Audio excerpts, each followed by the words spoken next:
cause the Cowboys to break a lot of glass in terms of they're going to be like, dude, we are so cooked at corner. The difference is you're going against George Pickens and CeeDee Lamb. You're not going against Jalen Tolbert and Jonathan Mingo.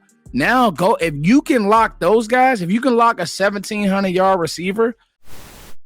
All right, Zach, training camp is less than a week away. Actually, we were talking pre-show. The first preseason game is August 9th. Doesn't even make sense. I feel like we've had nothing to do since the draft. Obviously, the Pickens trade happened, but since then, it's just like every day just bleeds into the other with Cowboys news. So like to actually have these guys on the field, it's going to be awesome.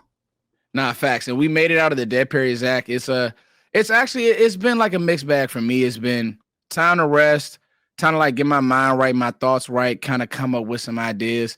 But then I'm kind of like, hey, Zach, how you feel? You ready to get to work? Because I think who we are, we went through the Senior Bowl. We went through the draft process together. We've been doing a lot of content together. I think we're ready to get back to work. And what we wanted to do today, guys, was we wanted to appreciate you guys.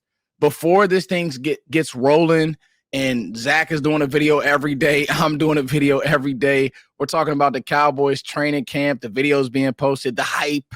We wanted to appreciate you all and we wanted to answer your questions. And maybe I'll ask Zach a few questions throughout this process. But Zach, I think the thing about this offseason has been like, it's been, dare I say, strangely boring.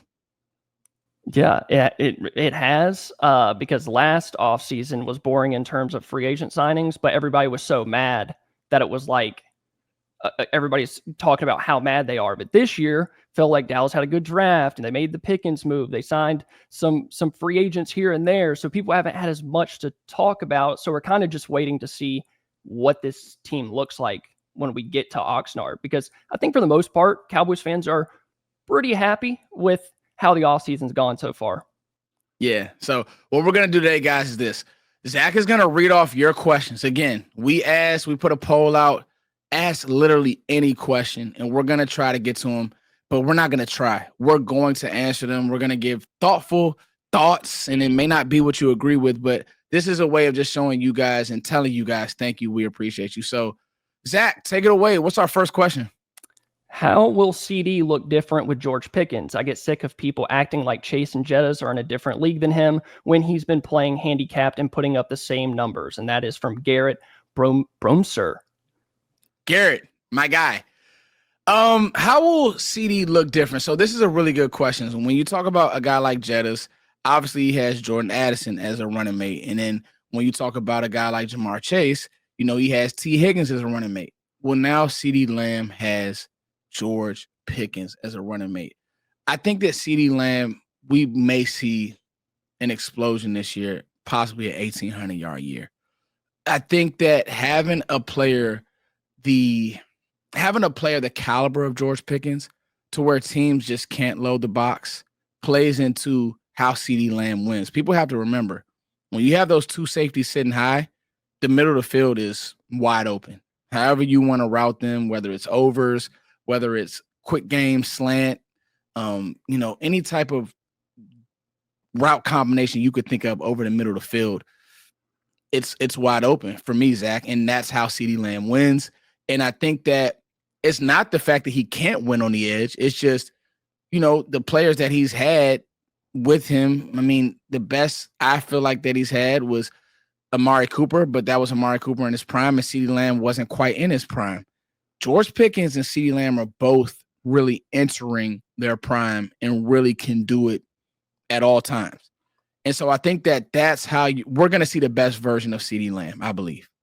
I don't think we've seen Ceedee with a legit number 2 wide receiver, with him being, now that we know, his rookie year, he had Amari Cooper, but he also had Garrett Gilbert and Andy Dalton throwing him the ball. And then, Michael Gallup tears his ACL. They move on from Amari Cooper.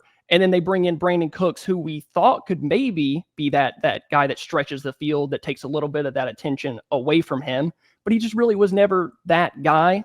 And then, obviously last year we complained about the weapons that they had. So I don't even think we've seen this version of CeeDee Lamb. Like, it might be a completely different player. And like you brought up, Jettas has Jordan Addison. Jamar Chase has T. Higgins. They paid a lot of money for Higgins to stay there because it's obviously really important.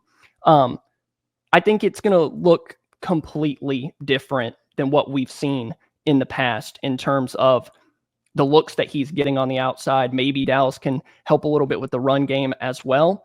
And he's in the same league as Jettis and Chase, but for some reason, people see the slot numbers and think it's, oh, he's a slot receiver. He's a slot. That's not the case at all. All Cowboys fans know that's not the case. So let's head on to question number 2 from Yupper Dude and Honda Civic.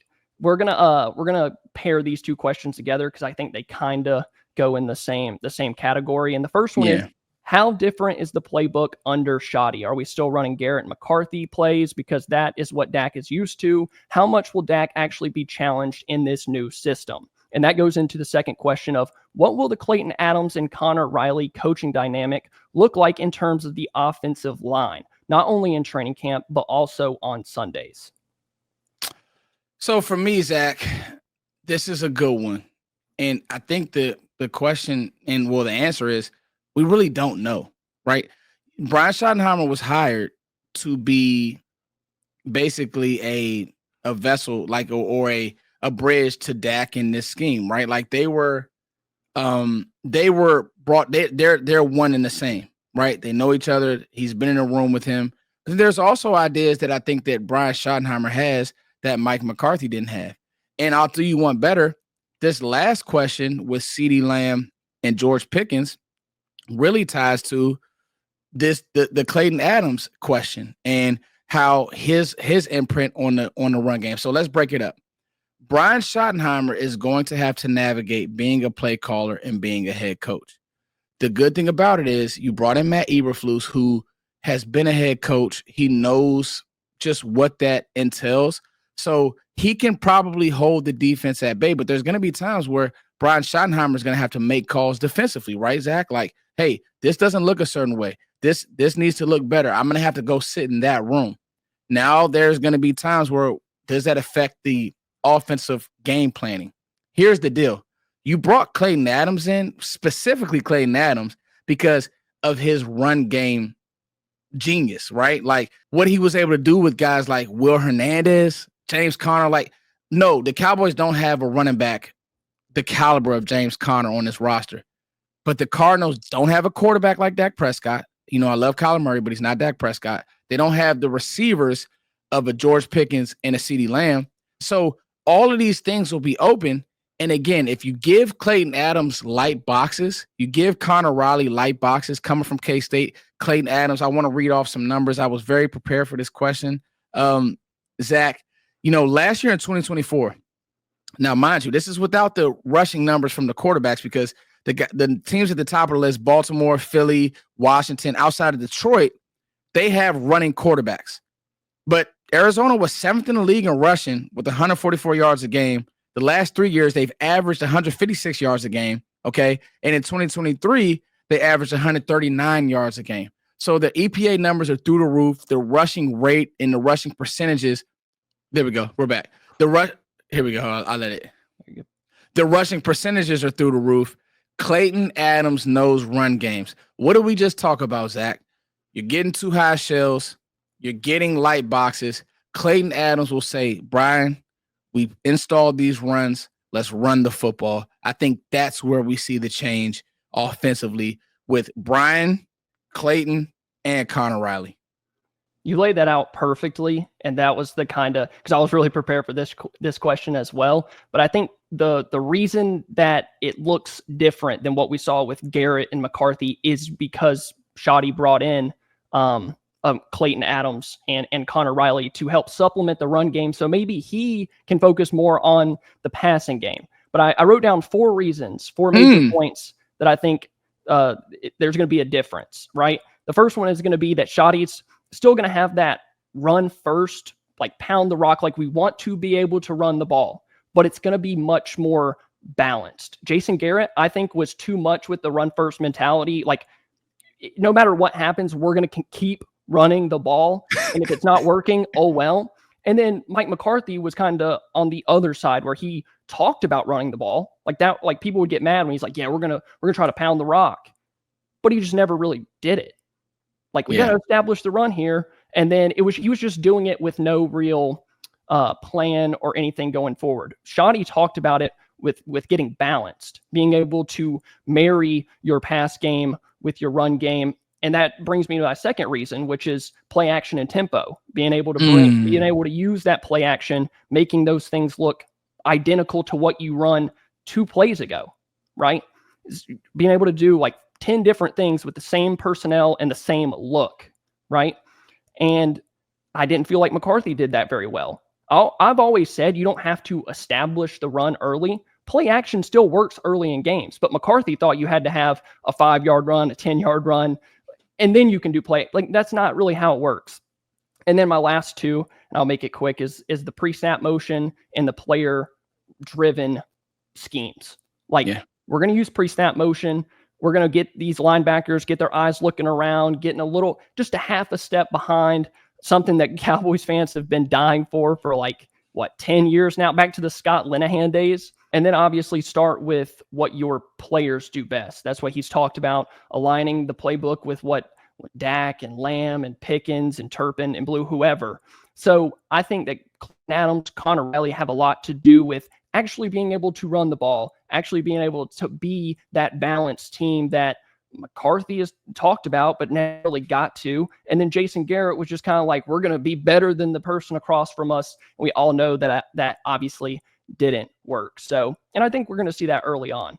I think we'll see that in training camp, some of those Adams and Riley influences, and then what Schotty has to offer with the passing game, the motions, and all of that. So that takes us into question number 3, since we combine those. But in 3 years, do you think Blue and Mafah will both still be Cowboys? And if so, which of those is running back 1? Appreciate the content, gentlemen. Go Cowboys. Now it's from Wolf King 8090.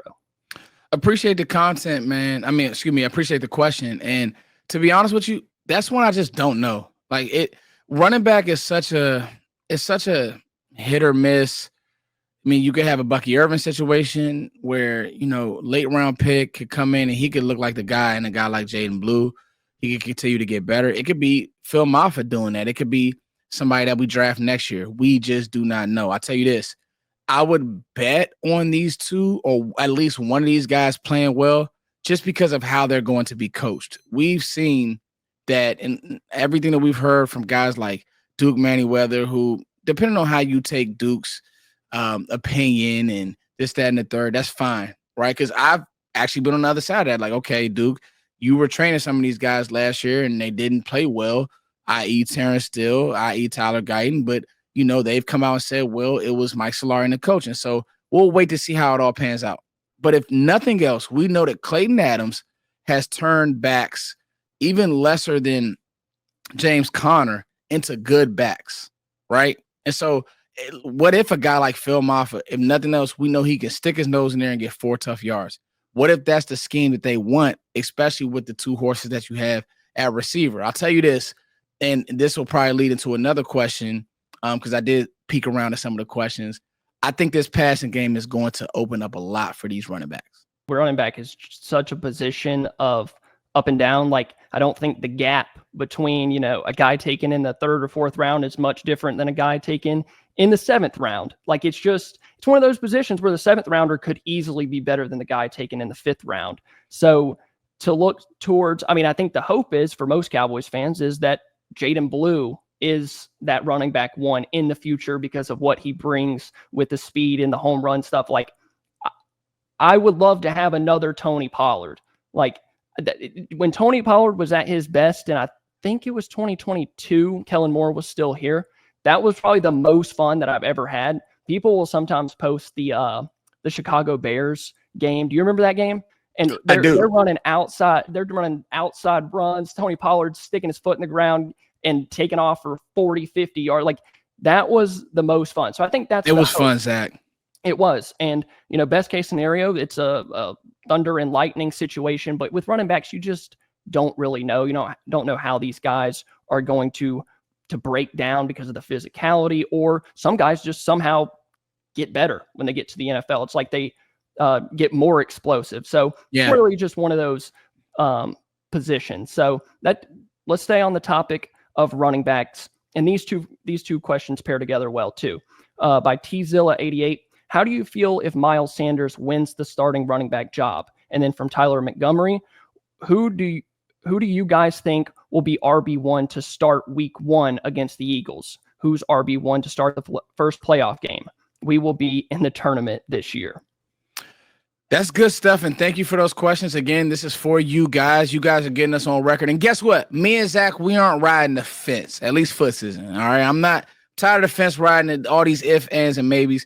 I do think that there's legs to Miles Sanders starting. I think that we've talked to enough reporters, Zach. And, I've had John on. I've had Joe Hoyt on. You do your research as well, Zach. Early on, I had a mindset of Javonte Williams being the kind of like bell cow that they wanted. But I think the juice, the footwork, and the kind of ability to do it all may lend Miles Sanders to win the starting job because of the receivers that you have. I keep saying this, and I'm going to say this. Foots' mentality will be this pass game is going to open up the run game. You don't need Saquon Barkley in this offense because Dak is good enough. I don't want Dak throwing the ball 35 times, but he's good enough to get you in the right looks pre-snap. He's good enough to spread the ball around to George Pickens. Like, I'm not worried about George Pickens at all. There's literally no, when Dak came out at his charity event and he's talking about, bro, it's not going to take me long. And it was just like, this is what I've been telling people. If you look at Dak's deep ball numbers mixed with how George Pickens wins, it's literally perfect. So there's not going to be some, it's going to take them a long time to get on the same page. No, like the quarterbacks that George Pickens has had to deal with, that's not going to be hard. Mixed with already what you have in Ceedee Lamb, the running back just has to do his job. If he can get 4 yards a pop, make a couple players miss, I don't need him to be Ezekiel Elliott in his prime. That was when Dak was a rookie. Dak's seen every look. He's great against the blitz, all those things. I would not be surprised if Miles Sanders is a starting running back, and I honestly think it's trending that way. Who finishes the season, that's a different question. Because like you said, Zach, could Jaden Blue come along? Could throughout the middle of the year, towards the end of the year, you see Miles has been good, Javonte Williams has been good, but it's real that Jaden Blue has more pop. That yes to be. Could it be Phil Mafah? Could Phil Mafah become your bruiser? And you're like, man, you know what? He's giving us more juice. So that's what I don't know. I would probably bank on, if I had to say today, I would say Miles Sanders starts the year. And I did a bunch of content on Javonte Williams, but I just have this feeling that Miles Sanders is going to be your running back 1 and Jaden Blue finishes the year. Zach, how do you feel about it? I think you're on the right track. Just based on the reports that we've seen, that was the name that kept coming up. Now, does it say a whole lot because it's OTAs, it's mini camp, like they're not out there in pads, they're not making contact? It's hard to tell what the running backs are really doing. But if you look at experience and success, overall success in the NFL, who's had the most? It's Miles Sanders. Now, you can argue how good he was in Carolina. What was the reasoning for his dip in production? We don't know. So yeah, he's going to get here. And how do I feel if he wins the starting job? Awesome, because I'm with the best man wins mentality. I was livid last year when Ezekiel Elliott wasn't playing in the preseason because somehow he was magically RB1/RB2. So if he wins the starting job, Miles Sanders looks worlds better than Javonte Williams and even Jaden Blue and all these guys. Good. Like, that's exactly how it should be. So I would say, based on everything we've seen, we got to really get to camp a couple weeks in. And I think one of these guys is going to separate themselves from the group. And we're going to say, oh, okay, like Sanders is RB1. If to start week 1 against the Eagles, I'm going to say Sanders. Yeah. Now, going into the first playoff game, I was talking about it earlier, the wear and tear on these guys. Like Ezekiel Elliott in 2020, like he would start out the year good, and about 8, 9, 10 games in, doesn't look like the same player. Yeah. We don't know with Javonte Williams or Miles Sanders or Phil Mafah or Jaden Blue what these guys are going to look like getting there, right? Or are they any injuries? Are they getting nicked up? We don't really know. But I'm going to say to start the first playoff game, I think I'm going to stick with Miles Sanders. I'm not going to wish any injury on anybody or anything like that. I honestly, I know you said that you kind of thought Javonte Williams like early on, like you've made content about him. I've always wondered why people thought. I think it was just because he was the first guy signed, like all of that. But I could honestly see him not making the team. Yeah. Like I could at this point. Now he could go out there and separate himself, but right now, I think it's Miles Sanders. So that leads us. We've talked a lot of offense. That leads us into our very last question, and this is on the defensive side of the ball. And this is from Guru EZ1ZS. Heck of a name. Thoughts on signing Mike Hilton instead of Gilly? I think Hilton securing the slot allows Bland to stay on the outside. If we sign Gilly, Bland would have to play slot, and I don't want a 35-year-old as our top outside corner. I think Mike Hilton is a name that I've been on. I don't think that Mike Hilton will be the best on the edge. I don't think that's his game, not really as fast, but he's a savvy vet, right? I think that he's a vet that he's available. And he allows you to get through games. If you don't like what you have, and maybe the question is this, Zach, Mukuamu. What happens with Israel Mukuamu? He's the great unknown. And, lately it's crazy. Like I've been looking at the position groups where I just don't know. Like I know that our defensive line is going to be good. I do. I know that the edge pressure, I just have a really good feeling that between one of these second round defensive ends, Ezraku, Marshawn Nealon, Sam Williams, one of these guys is going to grab that defensive end position and be great outside of Micah. So I'm not worried about that. But safety, Zach, is that's the most bland, average position on this team. And then nickel, obviously Bland could do it, but I also think that Bland needs to be on the edge because we don't have top edge guys. And so this is a really good question. I would like that signing. I don't think that Stephon Gilmore is going to be a Cowboy. I think that the pro personnel department probably looks at it and says, I just don't know how good Stephon Gilmore is anymore. And maybe he is, maybe he isn't. I just don't know. So, how do you feel about that, Zach? Because that's just me. I'm in the same boat, and it's the same thing that Bland has, or the talk around him. I don't know if he said it specifically, but it's really as simple as follow the money. Yeah. Look at what these outside corners are getting paid to be outside corners. That tells you their value in the league. We're seeing these dudes breaking records over and over. Sauce Gardner just got a 4-year, $120 million deal. Yes. Now look at the top paid slot corner in the NFL. Jordan Lewis, 3-year, $30 million. That just tells you the value. So I would want to keep Bland on the outside at all ends possible. Bland needs to be playing outside corner because just the overall value. And signing a guy like Mike Hilton would do that. Now, you bring in Stephon Gilmore at this point, early in training camp or even midway through training camp. I'm not sure he's guaranteed a spot. And if he is, it's not because you moved Bland inside. Yeah. You know what I'm saying? I do, yeah. If you're in a spot where you need to bring in Gilmore, it's probably, in my opinion, it would be Gilmore on the outside, Bland on the outside, and then maybe the unknown in Israel Mukuamu, Wanye Thomas, somebody in the slot.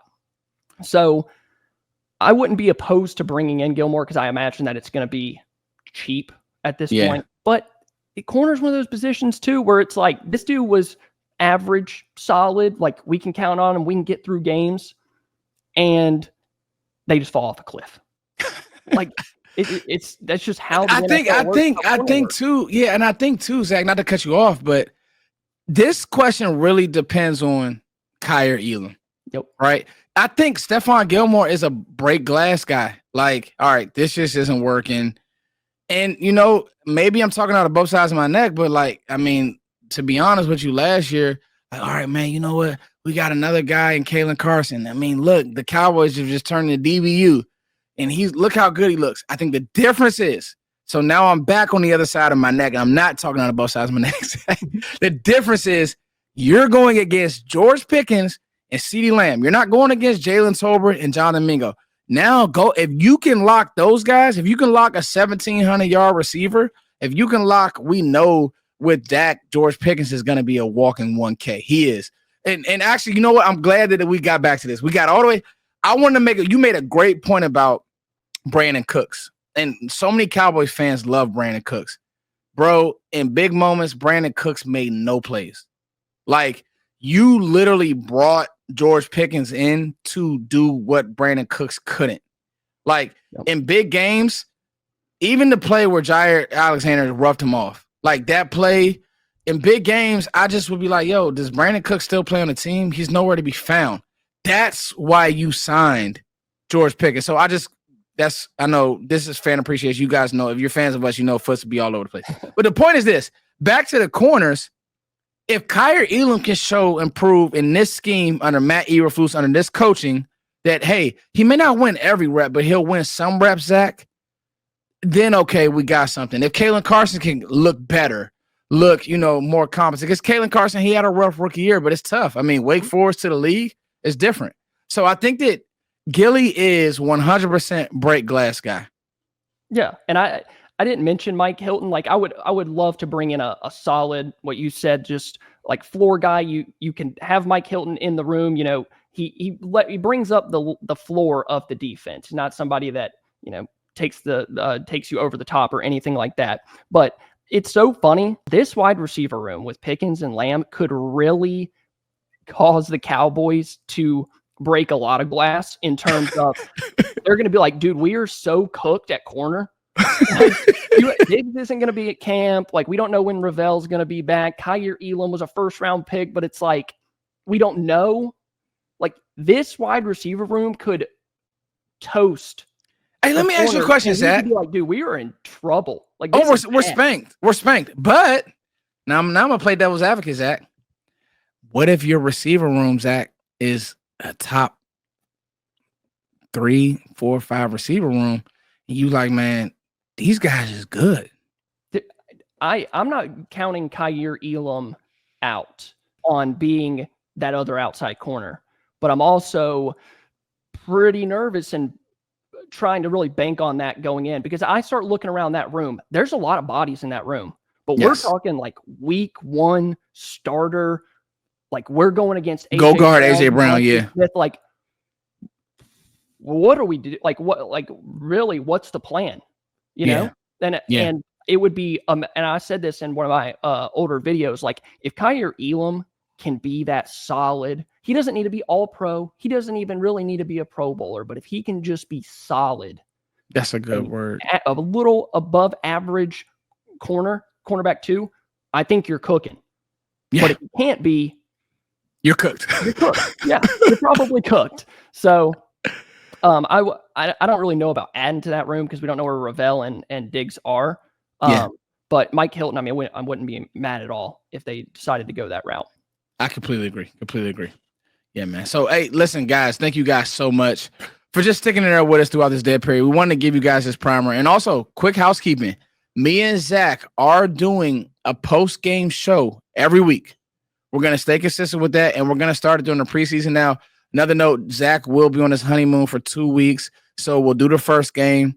Then we'll have a 2-week recess, and then for 16, 17 weeks, we're going to discipline ourselves to do a post-game show, and we're doing this for you all. You guys have helped us grow.